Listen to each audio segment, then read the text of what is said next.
Hello and welcome to another episode of the Extra Time podcast with me, Ethan. I'm joined as usual by Youssef and Matthew. There's loads to talk about this weekend. Some massive games.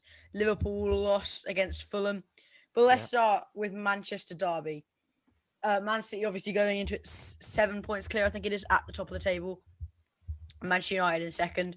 We were all expecting a City win, I think it's safe to say. But Manchester United surprised many with a 2-0 win.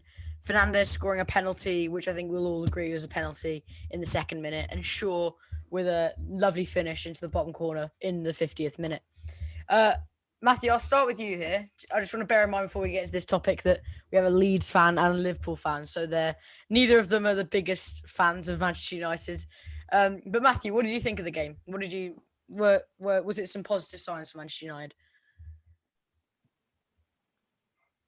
Matthew? Well, I mean, yeah, they sorry, you cut out for me. It was a bit laggy, so I couldn't really hear. But basically, yeah, I mean, they played like they usually do.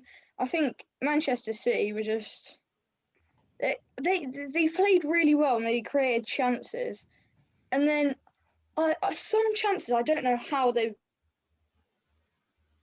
missed. Like Sterling, he's right in the 6-yard box and he misses the ball. Another chance for Sterling as a free header, and he tries to header it back to the person who crossed it in. So I think I think he had a really bad game that game. I think he could have scored at least 2 or 3. I think they just weren't clinical enough. They were right by the edge of the box. And they tried playing little passes in between the defenders, which was never going to work. They should have just shot rather than trying to pass it into the goal. So I think they could have had better decision making and clinicality. Yeah, Youssef, I think we'll all agree it was a penalty. Yeah, it was. Yeah, so if you haven't seen it and you're listening from home, so it's Gabriel Jesus was the one that they booked for the foul, but there are about 3 players. This was in they gave it in the 45th second. So Martial straight from the kickoff goes and then he cuts in from the right, and then he gets kind of sandwiched by Diaz, Stones, and. Well, no. Gabriel Jesus. Jesus they were all shouldn't be around there. him, but Jesus was the only one who actually touched him. And Jesus shouldn't be there, should he? No. Yeah, what's he? Yeah, what? I don't know what he's doing. It's in the 40th Man City has second as 66% possession, and they had 23 shots compared to United's 8. They created 22 of those. They created 22 chances. But here's the interesting thing: Manchester United had 6 chances created, 3 of which were big chances. Manchester City created 22, and only 2 of those were big chances. So it's less about their shots. It's the missing. It's maybe they're overplaying. Is that, if that's the term to use? They're kind of trying to pass it into the goal without actually making any clear-cut chances. They had nearly triple Manchester United's passes. Man City dominated massively. Just to play devil's advocate here, is the season is the title race over, or have Manchester United got a chance now if Man City continue or have taken a big mental blow from this? Is it still over? Is it still City's title? Matthew? Yeah. Well, it's obviously still City's title. I can't see City dropping 11 points in 10 games. Never mind Manchester United going unbeaten. Never mind going unbeaten, winning every single game. Yeah. Man City have got some tough fixtures. It's not going to happen. I think Man United. Who do? City, they've still got Leicester to play. They've still got Chelsea. Yeah, all right. They've got to play Everton. Do you think twice. they will lose do you think Leicester are on an equal level to Man City? No. Do you think Chelsea are on an equal level? Yeah, it's still tough fixtures though, in terms of the Premier League itself. That's 3rd and 4th still to play. Yeah, but I mean, so Man U have to play Leicester and Tottenham, and so they've got to be trying to get it won early as possible so that they can focus on the other competitions. Because they've got Everton in the quarterfinals of the FA Cup, and then they've got the final of the Carabao Cup against Spurs, and they've got Mönchengladbach on the 16th of March for the second leg of their Champions League. I know we've asked this on the podcast before. Is it possible? Can they do it? Youssef, why Can don't they you go do- on this one? Can they win the quadruple? I mean, as it goes on, it seems more likely, but I mean, they've gotten to a point in the Prem where like they don't need to put full commitment into each game. Mm. Like if United start to drop points and City could win a couple in a row, that's when they should turn their full focus to the Champions League. That's what I think they should. I mean, let's be honest. For City, their main goal is to win the Champions League. They've in the past decade, they won the Premier League plenty of times, so I think they'd want to win the Champions League. But I feel the more United start to win games, the less likely it is for City to get the quadruple. So I don't know. I think Yeah. I'm gonna say that they can because Bayern Munich, they're still dominant, but I think City are even better. Yeah. It's kind of a poorer season throughout Europe, would you say, as well? In terms of the Spanish league isn't as good as it usually would be with Yeah. with Real Madrid and Barcelona. So on that, so it is kind of in Manchester United's hands because the quicker they get, the quicker City are mathematically too far off, which is only a matter of time. That's when Pep can start to play the kids in the Premier League and focus on the Champions League, or more importantly, the FA Cup, because that's more relentless and more often. So let's have a look at Manchester United. If Manchester United were to strengthen in the summer with a player like Haaland or a player like Mbappe, which could happen. They do have the money, but Matthew's laughing there. Yeah, because do you think Dortmund are going to let Haaland go? Yes. Release Yes. clause isn't active until 2022. And if Man United are going to pay something for it, Dortmund would probably have something like 150 million. No, Dortmund said apparently they're selling him for at least 100. It should be at least 100 million, I think. Oh yeah, because he's such a young talent, and he's one of the. To be honest, I think he's the best striker in the world right now. not Yes, it's him. Actually, Him- thinking about it, if you count in an Mbappe, Lewandowski. I think Mbappe Yeah. is better than him. I think Mbappe is. I don't. I In mean, terms of, I personally do think Mbappe. it's just He's he has better. the pace of Mbappe, but he's stronger. But in what way is Mbappe better than Haaland? Look at where Haaland in the nicest possible way to the Bundesliga. It's probably the second best league in the world. But like in terms of attributes that Mbappe has, I think Haaland beats him and equals or beats him in every single one. Mbappe's just got that special big game. He's a big game player. He is provided in the big moments, whether it be for France in the World Cup, whether it be for PSG in important Yeah, but matches. Haaland can perform consistently. But Mbappe's just consistent. He just does it in the big games as well. So does Haaland. I think personally, I do But not he watch the Bundesliga, so I can't have an informed opinion yet. But until Haaland, has proven it on the big stage in the Champions The League. Champions League, yeah, he has proven it. He has. Against who then? He's got 18 Champions League goals in 13 games. That's like but that's not in a big game in the Against quarter. PSG, Dortmund Mate. they looked like they were gonna. Dortmund were not the favourites, to say the least, and he just scores 2 and makes them win 2-0. Yeah, you could say that, but I do still think can, Mbappe. yeah. I do still think Mbappe. Yeah, me But too. Haaland has the strength, the speed of Mbappe as well. Haaland isn't. I still It's say because he's a say Leeds fan. It's because he's a Leeds fan. I still say Why? Mbappe's How quicker. do I have a biased opinion? How? I still think Mbappe's How? quicker. I just think Mbappe No, now no, has. no. Mbappe's way quicker. No, I don't want to hear Haaland. Mbappe is much quicker. No, Mbappe- Haaland, you we're don't not doubting. understand. We're not saying Haaland's a per Mertesacker in FIFA. Haaland is more powerful when he runs. Yeah, So he's like- definitely. He's like- a stockier Yeah. player. You know, like I Yaya think Toure, that sort of power. the making of Haaland would. To be honest, I think the best player in the world out of them two will be the first of them to come to the Premier League. and prove if one of them proves it in the Premier League, they'll be better than the other. Well, the Liverpool GoFundMe will make that possible. Oh yeah, if you don't know about this, there's a Liverpool GoFundMe page for Mbappe. They're looking for £250 million. Currently, what are they on, about £3,000, Yusuf? Yeah, about that. Oh, Around okay. there, yeah. Yeah, okay. So yeah, so honestly, if he comes to Manchester United or Manchester City or Liverpool, which is potential, then that could be the making of him. I think doing it Well, in the Prem.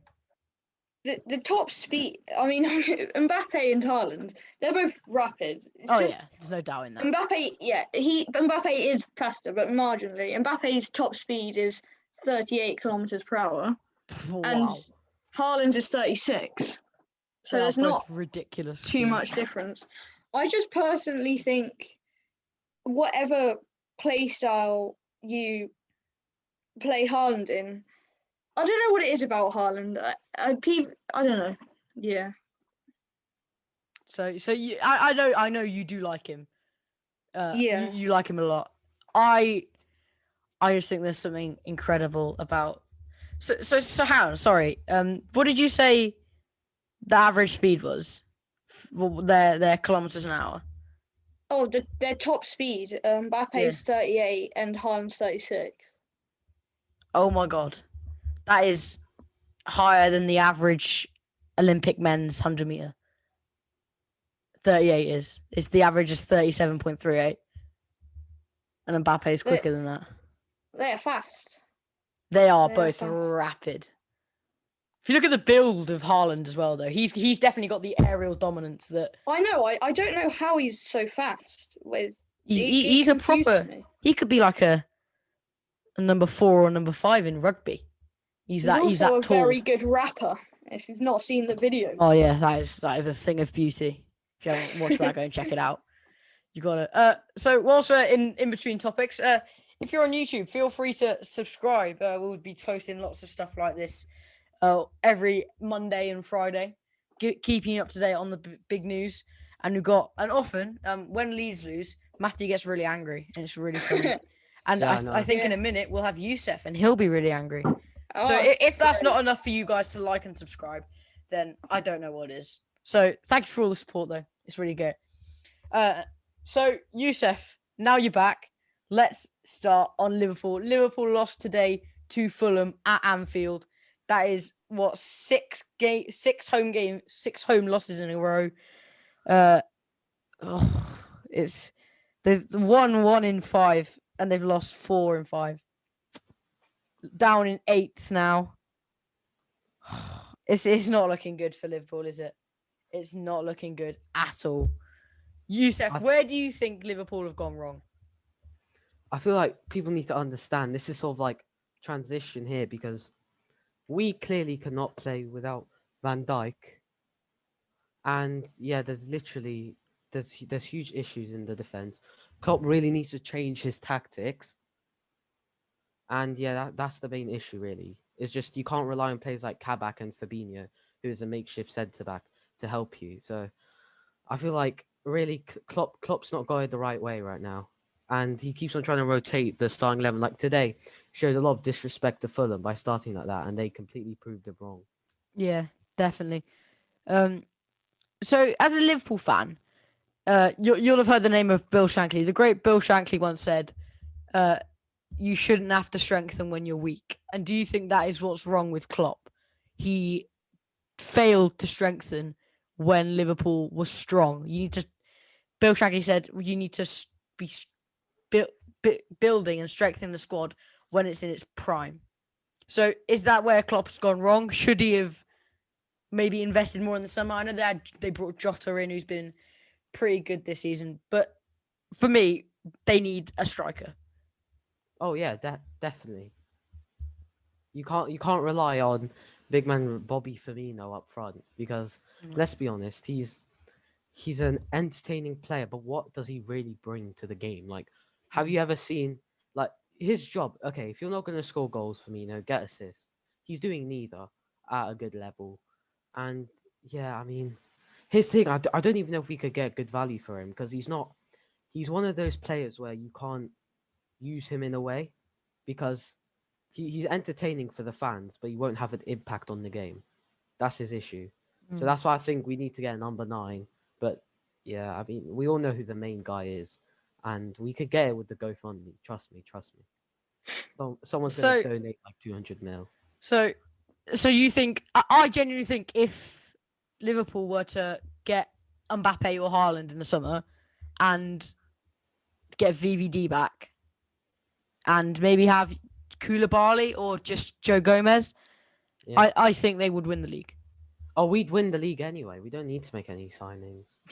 As long as Van Dijk's back and Joe Gomez is back, then we're fine. Yeah. No, but like to be honest, I know they're great. They're some of the best in the world, but Of course. you clearly didn't have a plan for if they were going to be injured because to put it nicely, you're awful at the moment. And where are Leeds? All right, so we'll get on to Leeds in a bit. Yusuf. What? He's comparing us to our expectations. He has a point. Yeah, you have a point. Yeah, Leeds aren't as good as Liverpool. I know they're not. I know. We're a newly promoted side, but for Liverpool's standards, you're not playing well. That's our standards with Van Dijk. Do you think we plan to have all of these injuries, mate? Okay, let's look at Leeds as well. I don't want to hear Cock, man. I don't want to hear Cock or Click or any of those guys. I mean, just to clarify there, Yusuf is not referring to the body part. He is referring to the Leeds player. No, I know. There is a Leeds player called Robin. We didn't have to reference. We did not have to. No, but okay, I know. Okay, I understand, Yusuf. You don't want to hear about any other club's problems because you want the main story to be on Van Dijk, and you do, because if it's not, then you don't have an excuse. What do you mean? So you don't see any of the other injuries, do you? To be fair to Yusuf, the injuries Liverpool have had is appalling. In the Gomez, Matip, Henderson, Kabak, Van Dijk. Kabak's got a knock. Quite a lot. Think about that. Only one or 2 week one. No, yeah, that is their replacement centre back. Matip, Gomez, and Kabak. Yeah, I get that, but like obviously they're not to the level of of course, the level of Van Dijk, but there is no centre back in the world that is. I mean, it's like replacing Messi at Barcelona. You cannot do it. He is the vocal point. Van Dijk is the reason Liverpool won the league. Yeah, I understand. Without Van Dijk, Liverpool are not as good as they usually are. But what I'm trying to say is they should, because he's so important to them, they should have a backup plan, which Klopp didn't think, and now they've paid for it. Could I just say the backup plan probably included those rotation centre-backs that Ethan's just mentioned? Yeah. But to be fair, the reason why Liverpool could play with such a high line is because you have players like Van Dijk and Gomez, who are two of the quickest centre-backs in the Prem. That is true. That's why I'm saying you need to adjust. The backup plan may not just be the players you bring in, but the tactics, like how you play. Because you can't play that football if you don't have stability at the back, which they're not having right now. But personally, I think Alisson, he had a great game against that. I mean, it was a hard one to save. It was a bit lazy from Mo Salah. Yeah. Oh, definitely sloppy play. On a positive, Yusuf, did you watch the game? Yes, I did. Nico Williams, he looked good, didn't he? Oh, I didn't think he did. I mean, Matthew could have, or you could have, but no. To be fair, yeah, I'm from an outsider looking in. To be honest, I don't know what he is doing in the defense because he is awful at defending. But going forward, he's fantastic. I've seen him like that for Wales. He's a great player to look ahead to. So back to Liverpool, the consensus I've heard on Wales' side is that they aren't going to want to. Their guy is Mane. Mane is the guy that they won't want to let go. Salah is just the guy who scores the bulk of the goals. So is Firmino the one that has to go in the summer for them to have a stronger attacking wise? Because it wasn't just the defense today. The attack was poor. It has to be said. Yeah, 60% possession and 0 big chances. 12 chances created and 0 of them are big chances.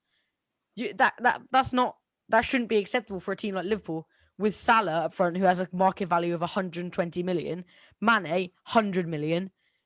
That can't be acceptable. So do you need an attacker in the summer as well?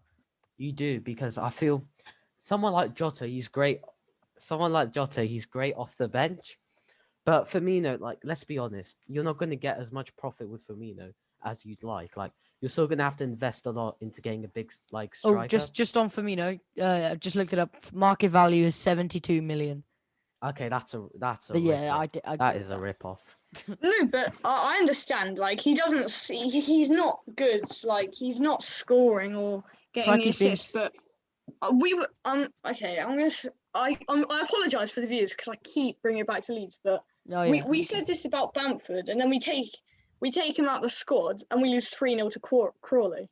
Okay, but when we have taken Firmino out of the squad in the past, I know, like, yeah, today's not a good example because the whole team was poor. But times where we've started Jota and we've had Salah and Mane, like, they look at least on the same level.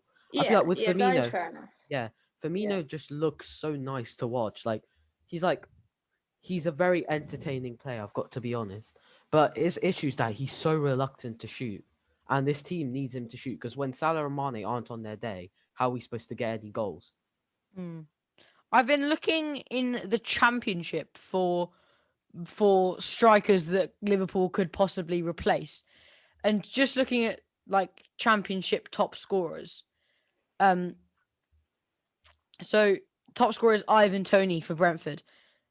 Players like Timu Puki is a bit old, but old to be signing.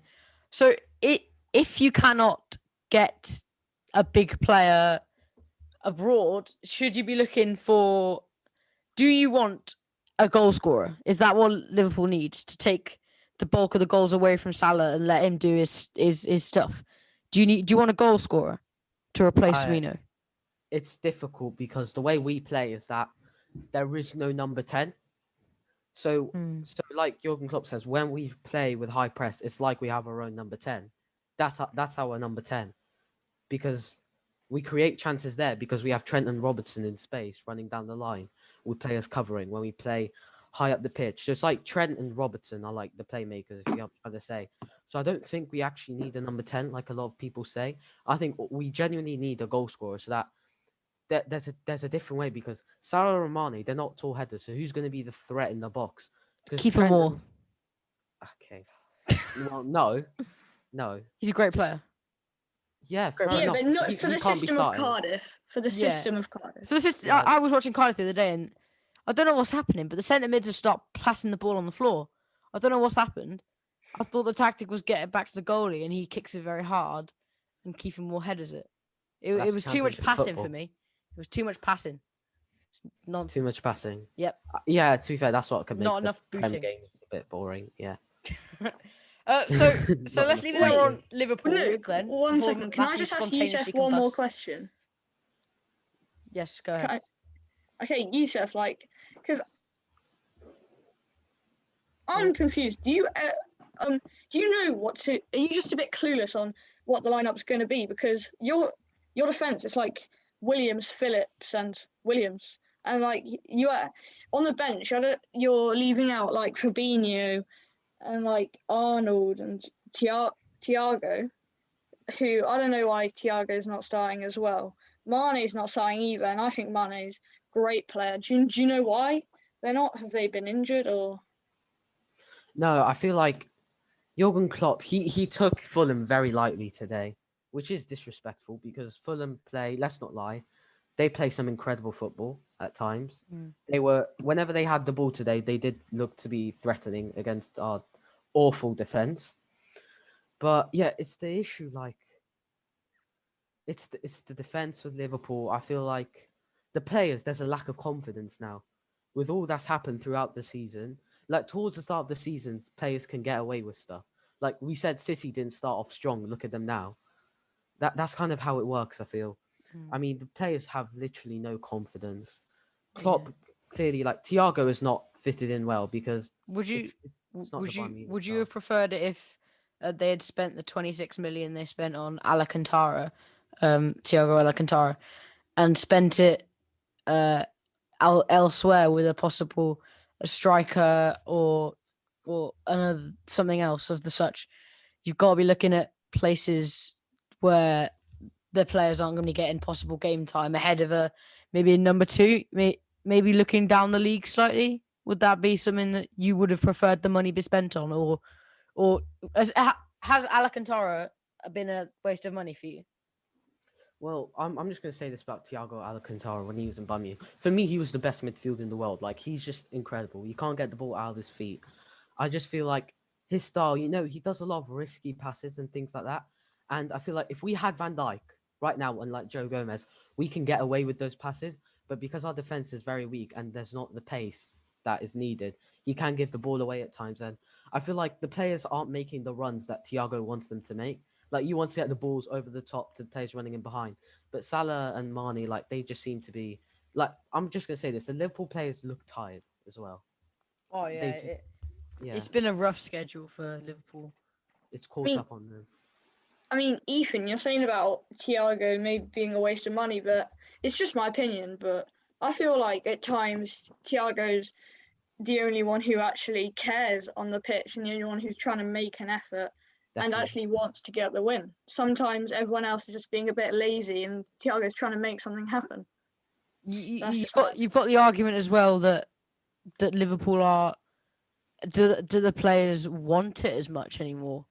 Is it, well, we've won the league now? What do we do?